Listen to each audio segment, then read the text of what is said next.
我相信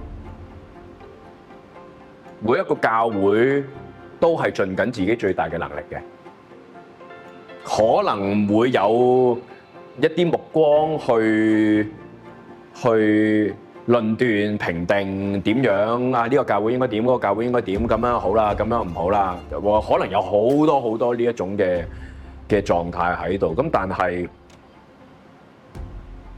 世人就係咁愚蠢㗎啦。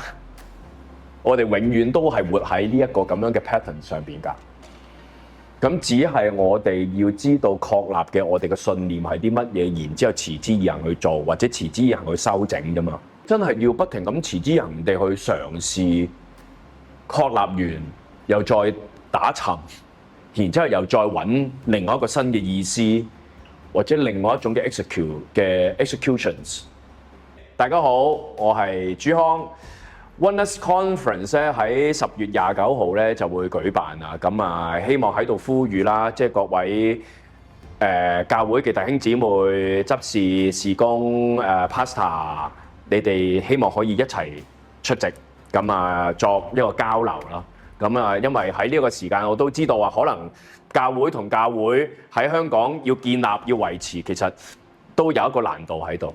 咁啊喺呢個時候最好嘅，或者可能最幫到大家嘅就係可以大家團結埋一齊，然之後去祈下禱、感受、分享也好，去共度而家呢個時間咯。我覺得係希望可以見到大家。